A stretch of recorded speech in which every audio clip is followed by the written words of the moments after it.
भारत में हर वर्ष प्रत्येक त्योहार बड़े ही उमंग और उत्साह से मनाया जाता है।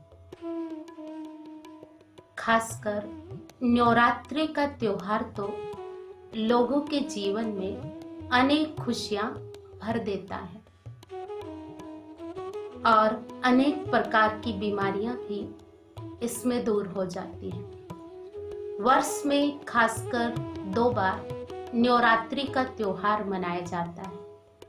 नवरात्रि का त्योहार ऋतु परिवर्तन के समय आता है, जब व्यक्ति उपवास करता है और नृत्य करता है तो उसके मन के और शरीर के अंदर बहुत सारा परिवर्तन होता है, जिससे उसका शरीर स्वस्थ बनता है।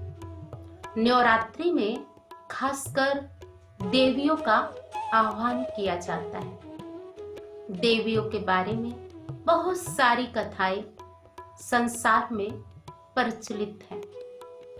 पौराणिक कथाओं में विशेषकर 3 प्रसंग आते हैं। पहले प्रसंग में बताया गया है कि चतुर्युगी अंतिम चरण में जब विश्व विनाश की ओर था तो 2 असुर हुए हैं, मधु और कैटभ। दोनों असुरों ने देवी देवताओं को बंदी बना दिया। उस समय ब्रह्मा जी के तेज से आदि कन्या प्रकट हुई और उस कन्या ने श्री नारायण जो मोह निद्रा में सोए हुए थे उनको जागृत किया। श्री नारायण ने जागृत होकर मधु और कैटभ का वध कर देवताओं को बंधन से छुड़ा दिया। दूसरे प्रसंग में महिषासुर के बारे में बताया गया। महिषासुर ने स्वर्ग पर आक्रमण कर सभी देवी देवताओं को पराजित कर दिया। ऐसे समय पर त्रिदेव की शक्ति से आदि शक्ति प्रकट हुई, जो सभी अस्त्र शस्त्रों से सुशोभित, त्रिनेत्री और अष्टभुजाधारी थी। आदि शक्ति ने महिषासुर का वध कर सभी देवताओं को स्वर्ग का राज्य वापस दिला दिया। तीसरे प्रसंग में सूर्य के वंशज से 2 असुर पैदा हुए, शुंभ और निशुंभ, जिसके प्रथम कार्यकर्ता के रूप में रक्त बिंदु, सेनापति के रूप में धूम्रलोचन और 2 सहायक असुरों के रूप में चंड और मुंड थे। शिव की शक्ति से आदि शक्ति काली प्रकट हुई। उस काली देवी ने उन सभी असुरों का संहार कर दिया। आज के समय में असुरों और देवताओं के बारे में बहुत सारी बातें हम सुनते हैं, लेकिन ध्यान दिया जाए तो पता चलेगा ये असुर आखिर है क्या, इनका भावार्थ क्या है। तो कुछ इनके बारे में हम जानकारी लेते हैं। मधु अर्थात मीठा, कैटभ अर्थात विकरालता का रूप, राग और द्वेष, महिष अर्थात भैंस। अतः यहाँ भैंस को अविवेक, मंद बुद्धि और तमोगुणी का प्रतीक बताया गया है। कहावत भी है, अक्ल बढ़िया भैंस। शुंभ और निशुंभ ईर्ष्या और द्वेष के प्रतीक हैं। धूम्रलोचन अर्थात धुएं वाली दृष्टि, कुदृष्टि या बुरी दृष्टि भी कह सकते हैं। असुर अर्थात आसुर्य लक्षण या मनोवृत्ति कमजोर हो जाना। आज के समय में मानव की मनोवृत्ति विकारों से ग्रसित होती जा रही है और इन विकारों ने ही बहुत सारी बीमारियों को, दुख, अशांति को पैदा किया है। इन सब दुखों को दूर करने के लिए भक्तगण माँ से प्रार्थना करते हैं, हे माँ, आप आइए और इस असुरों का संहार कीजिए। अब सवाल ये उत्पन्न होता है कि कैसे इन विकारों को हम दूर करें। इसका एक ही आधार है, आध्यात्मिकता। आध्यात्मिकता के द्वारा जब मनुष्य अपनी आत्म शक्ति को बढ़ाता है, मन और बुद्धि की एकाग्रता को बढ़ाता है, तो वह सभी असुरों को दूर कर सकता है, अर्थात उन विकारों पर विजय प्राप्त कर सकता है। आज के समय में खासकर देवियों का जो स्वरूप है, उसमें 8 हाथ दिखाए जाते हैं। विचार करने योग्य बातें हैं कि किसी व्यक्ति की अगर 5 उंगलियों की बजाय 6 उंगली हो जाती है तो अच्छा नहीं लगता है। तो जो देवी माँ के रूप में है, उनको 8 हाथ और अस्त्र शस्त्र क्यों दिए गए हैं, उसके पीछे क्या रहस्य है, आज उसी पर चर्चा करेंगे। देवी दुर्गा के अष्ट शक्तियों के बारे में, जिसे हम राजयोग की गहन साधना से प्राप्त कर सकते हैं। देवी के सिर के पीछे हमेशा एक चक्र घूमते हुए दिखाई देता है। वो चक्र पवित्रता और हल्केपन का प्रतीक है। जब मानव में शुद्धि आती है और उसका मन और बुद्धि हल्के हो जाते हैं, तो वह अपनी आत्म शक्ति को जागृत कर सकता है।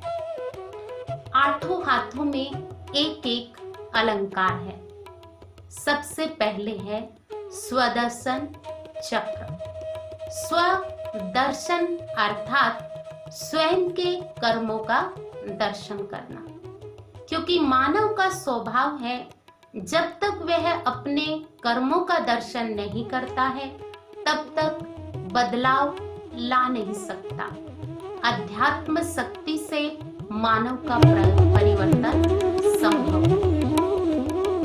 उसके बाद शंख। शंख जब लंबे स्वर में बजाया जाता है तो उससे ओम की ध्वनि प्रकट होती है। ओम शब्द में 3 अक्षर आते हैं, आ, उ, मा। आ अर्थात आचरण, उ अर्थात उच्चारण, मा अर्थात मन की भावनाएं। जब मानव की आत्म शक्ति बढ़ जाती है तो उसका आचरण, उच्चारण और मन की भावनाएं परिवर्तित हो जाती हैं। उसके बाद गदा। गदा शक्ति का प्रतीक है। जब गदा ऊपर की तरफ है, अर्थात बुराइयों से लड़ने के लिए आत्म शक्ति तैयार है, और जब गदा नीचे की तरफ आती है तो अर्थात आत्म शक्ति से मनुष्य ने बुराइयों पर विजय प्राप्त कर ली है। उसके बाद आता है त्रिशूल। त्रिशूल का नीचे का हिस्सा दृढ़ता का प्रतीक है।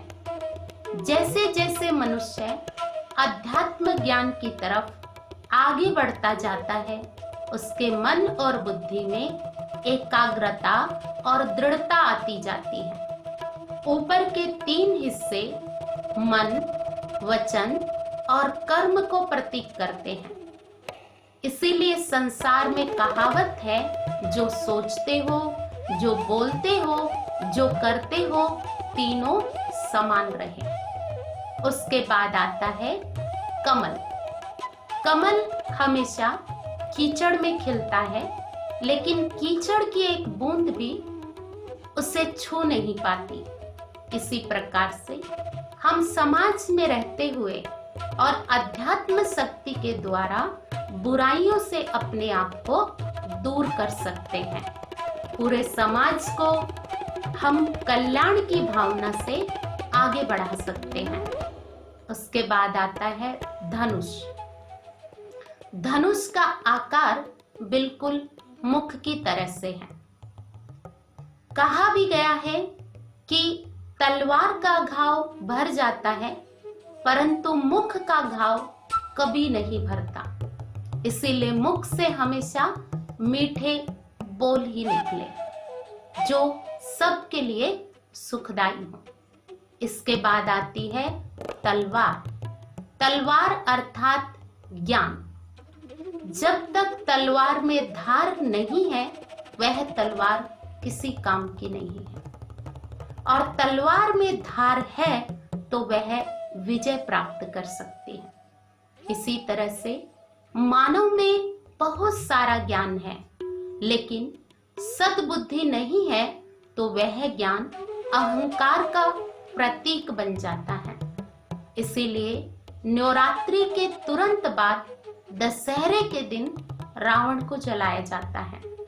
रावण जैसा बुद्धिमान और ज्ञानवान कोई नहीं है, लेकिन सद्बुद्धि ना होने के कारण ज्ञान अहंकार बन गया और वही अहंकार पतन का कारण हो गया। तो जब मन में शुभ भावना और बुद्धि में दिव्यता आती है तो वही आध्यात्मिक ज्ञान सर्व का कल्याण कर सकता है। अगले हाथ से देवी हमें आशीर्वाद देती है। जैसे ही ये जितने भी हमने बातें सुनी, आत्मा उसको अपने जीवन में धारण करती है तो जीवन में सुख और शांति का आशीर्वाद स्वतः ही प्राप्त हो जाता है। जीवन सुखमय हो जाता है और शेर जैसे शक्तिशाली पशु पर भी देवी माँ की सवारी दिखाई गई है। तो इसी प्रकार संसार में जब बुराइयां बढ़ जाती हैं और मनुष्य का आत्मविश्वास बढ़ जाता है तो वह उन बुराइयों से लड़कर अपने जीवन को खुशहाल बना देता है। इसीलिए सभी भक्तगण माँ दुर्गा से बस एक ही वरदान प्राप्त करते हैं कि हे माँ, हमारे घर में सुख और शांति सदा बनी रहे, बनी रहे। ओम शांति शांति शांति।